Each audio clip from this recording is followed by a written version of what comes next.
everybody. Welcome to Hammer Down. Today's guest is really exciting. There are lots of folks that have been on our show and talked about, kind of the overall problems of the supply chain and the giant solutions that they're a part of. This guy's kind of different. Instead of saying, I'm going to solve the overall issue, he saw a giant gap. One thing that if you could kind of wave your magic wand and make everything run smoothly, he identified it. And in fact, he went out and built it. Eric Rodriguez, CEO of Vendorflow. Welcome to Hammer Down, buddy. Good to be here. Thank you, Mike. Good to see you. Absolutely, man. So we'll get into Vendorflow in just a second, but I'd love to talk a little bit about your career path because you don't, correct me if I'm wrong, you don't come from like a full-on supply chain, logistics, transportation background. No, I started my career in high-end fine dining and a little bit of clinical research and some boring file management stuff we don't need to get into, but all over tech for several years. And in 2018 is when I broke into logistics. Yep. Gotcha. Okay. And so in 2018, 2019, somewhere along the way there, and so Eric and I worked together at Next Trucking, and somewhere along the way, Eric saw this big issue and went and said, I'm going to go solve it, and started this company named Vendorflow. What does Vendorflow do? What was the issue you're out to solve? Yeah, to back up into the problem a little bit, fundamentally it's really hard to productively engage frontline workers. And really in trucking, of course, we're mostly talking about truck drivers. So we've seen a number of methods by which a company and operations team might engage a frontline worker. Well, there's email, which has a big problem, which is the response rate is going to be very poor, trying to reach a truck driver or frontline worker in the field. So there's also mobile apps, mobile trucker apps, mobile frontline worker apps. We found the adoption to be very poor there across the board as well. It's got to be something they will use. That's the first rule. Well, what will they use? Well, texting.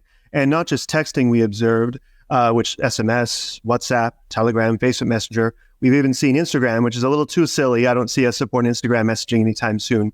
But this is the reality of what frontline workers are comfortable with and acclimated to. But then the challenge becomes, okay, so now you have an operations team using a generic texting product, Google Voice, RingCentral, Dialpad, to communicate with truck drivers. Well, that's good because yes, they will play ball. Yes, they will text you back. However, it's not integrated with your TMS because really what is the goal? Is to integrate, to reach the driver, to engage them, and in such a way that they can productively engage with your TMS as well. When they share that location, sign that document, confirm that shipment, that's structured data that should flow back into your TMS. So we're trying to offer the best of both worlds, a way to engage them that is also productive in that it's integrated with your TMS to power all host of automations and beyond.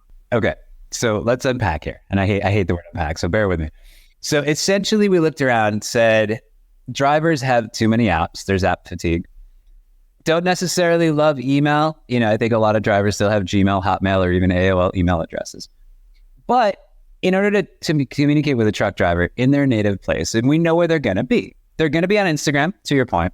They're going to be on TikTok, to your point. And ultimately, this makes sense, right? Like if you're driving a truck, you get to a location, you've got 30 minutes to kill, you get on your phone. Sure. So as a broker, as a company that's working with truckers, as a dispatcher, I want to say, look, I know where that driver's going to be.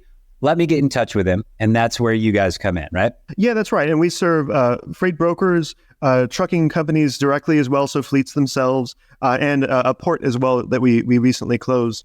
So all range of folks who engage with truck drivers and other frontline workers. Okay, got it. So we've got that component of it. And then so as a broker or as an intermediary or even a dispatcher, I want two-way communication. And I want it to live in my TMS. So if my shipper calls me and says, hey, where's my stuff? I communicate with my driver, but I want it to live in a sort of a system of record. So you're bridging the gap between Facebook Messenger or other tools, VoIP, whatever it might be, SMS, into my TMS. So all those communications are captured. It serves as a source of truth. And I can confidently tell my shipper what's going on with their load, especially things like, hey, great news, we're on time, right? Right. Because the funny thing is, your organization might know because the driver texted you and it's sitting in your dial pad, it's sitting in your RingCentral. But that key information needs to flow all the way into your TMS to mark, yes, they did arrive, or yes, this is their GPS, yes, this is the POD. And RingCentral or Vendorflow should not be your repository of PODs. No, it should flow onward into your TMS. So we enable a really easy push to push the document or the image that you captured over text, push it all the way into the TMS where it really belongs. Okay, got it. Love it. So along these lines, you mentioned that there's a port involved here. Is this, and bear with me, I mean, like I think we've all seen The Office a few too many times. We've seen the episode where Ryan Howard creates Woof, which is like, hey, this great kind of notification system. How do you operate with a port? Is this just FYI, here's our wait times, or is there something more to that? Yeah, no, we're really excited. I have had to learn a lot about ports lately. I mean, I've had kind of a basic understanding for a few years, but lately we've really dug into it. There's two things in our research. Let's say the top 25 ports in America, about 5 or 6 of them do SMS broadcasts, alerts. So as a trucker in the community, I subscribe to a phone number for alerts about closure, schedule changes, safety warnings, detours, so on and so forth. And that's, let's be honest, that's not a new technology to be able to broadcast SMS, right? But they chose us for a reason. They're excited about a phase 2. This phase 2 is to empower frontline workers, really truck drivers, to query port and terminal systems for key information.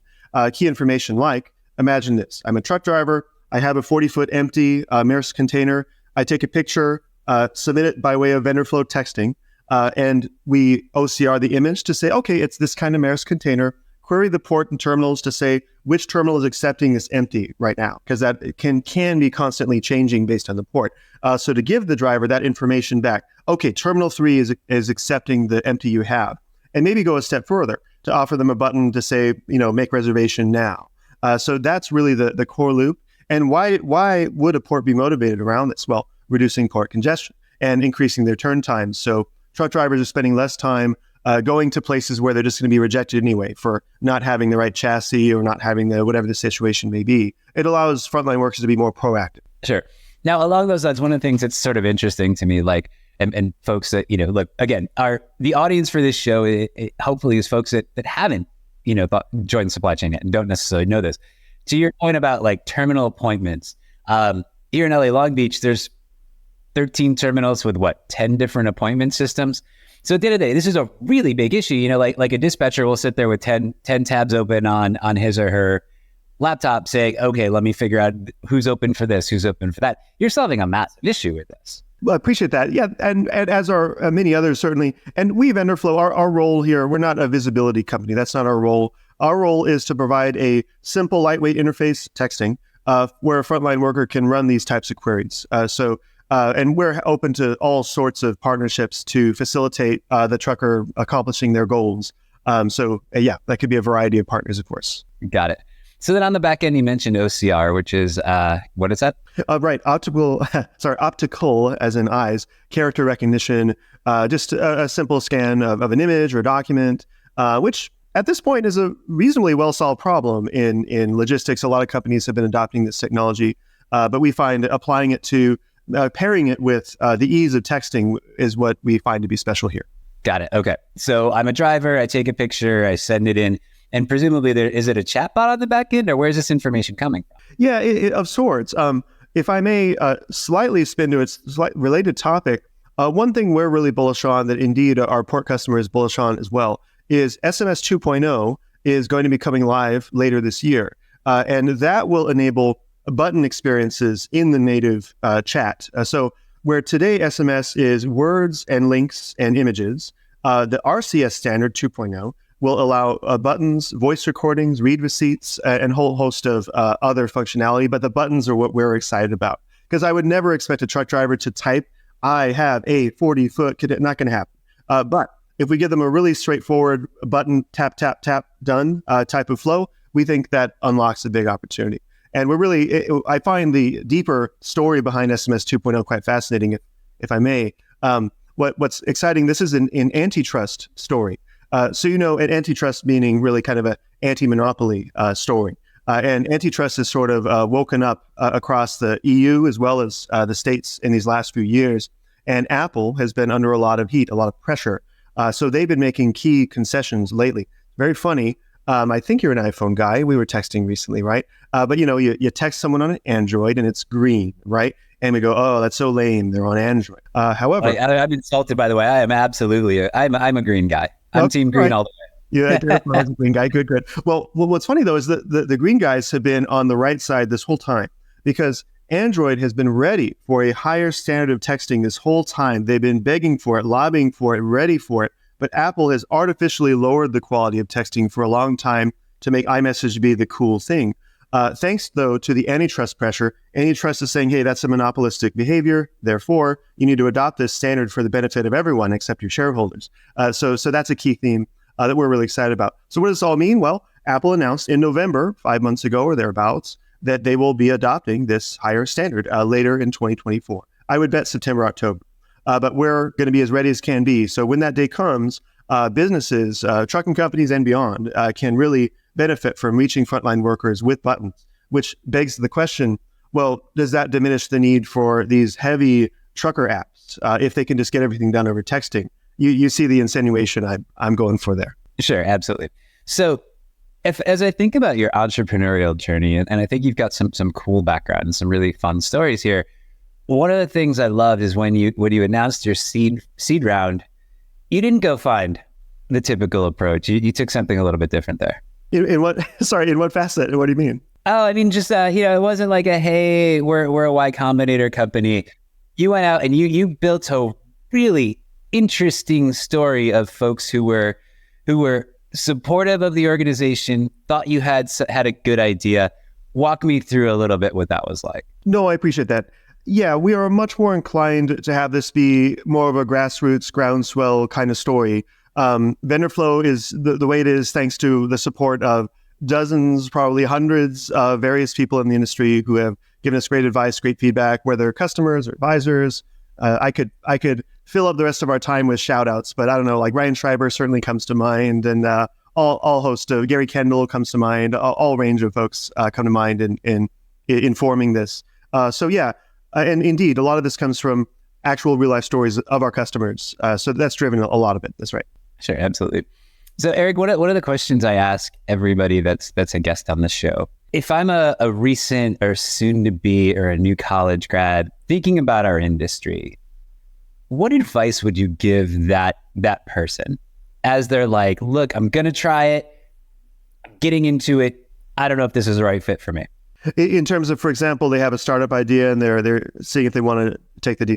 Whether it's a startup idea to somebody who's maybe 1 or 2 years in their career and sees a gaping hole, or whether it's somebody who's just about to graduate, like so we're both in LA Long Beach area.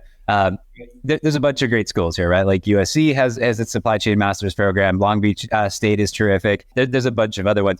So one of those kids who's walking out into their first job, if you were giving the graduation speech, what would you tell these? Well, one aspect certainly would be to arrive to logistics supply chain with a great deal of humility, because it's very easy, and I was guilty of this as well when I was new at Next Trucking, very easy to look at a problem in supply chain, because there's a few, as you know, and say, oh, just do this. So simple. Why aren't they just doing this? And maybe you'll do this, which will increase one KPI, I don't know, reducing damage or improving on-time performance or whatever it may be. And in doing so, you just screwed up like 5 other important KPIs. To recognize that there's a delicate balance in supply chain, and it's a question of what really are you trying to accomplish. So to take one's time, I suppose, in really appreciating all the interconnected considerations when trying to solve a problem. Eric, what haven't I asked you that I should have? Oh boy. For fun stories, I suppose. One of my favorite stories are a couple-fold. Both incidentally pertain to Telegram Messenger, which for folks who don't know, it's a lot like WhatsApp, one of the most popular social messaging ones. And by the way, Telegram grew from, I think, 400 million monthly active users to 700 million in just the year 2022. So it's been picking up big time. But the funny story I find is that we've talked to more than one freight broker now at over $1 billion in revenue, where Telegram is a major channel for their communications with frontline workers. And indeed, one of them claims that 50% of their frontline worker communications transpires over Telegram, which is an app that a lot of people just never heard of. But I don't know if it would be fair to attribute $500 million in revenue to all happening over Telegram. Maybe that's not a fair way to put it. But regardless, I find that to be super interesting. And further, in the example of the other, which we should remain unnamed, their leadership said, wait a minute, I don't like this Telegram stuff going on, not because they don't embrace tech, but because it implies that their office workers are using personal social media channels to conduct business. Well, that can open that up to liability, right? Misclassification, all sorts of risks, security risks, and so on. So what did leadership say? They said, stop it with the Telegram, stop using the Telegram. And then not frontline workers, the operations team, dispatchers said, and carry sales. Well, they said, if we stop using it, we sever those relationships. It's a big facet of relationships. And what the middle ground they met at was to procure dozens and dozens of Chromebooks to allow them to do their dirty work, Telegram, at least with some concept of an IT frame. But what they need is an enterprise way to do Telegram. And the last note I'll add here, one of my favorite feature requests I ever got, we were pitching a broker and their carrier sales rep, a younger guy. He said, hey, but can you support sending GIFs, like Jiffy fun little GIFs? And I'll be honest, my instinctual reaction was like, well, that's silly. Like, come on, like this is a business software. But the more we talked about it was like, well, humor is a major facet of relationship building. And if this carrier sales rep is building relationships with these truck drivers and other folks, well, who would I be to stop that? And these are little things that bring people joy in the software that they use, ways of finding humor and all that good stuff. So anyway, just a few funny little anecdotes that we enjoy in our travels, because there's a lot here that is not the traditional story, I suppose. Sure. And you support Telegram, yeah? Yeah. As of recently, thanks to, when a couple of big brokers, it's a big part of the story, we'll find a way. They have great APIs, so we support Telegram. Thanks, everybody. Appreciate you joining Hammer Down with Eric Rodriguez on the Market Scale Network. Catch you on the next one.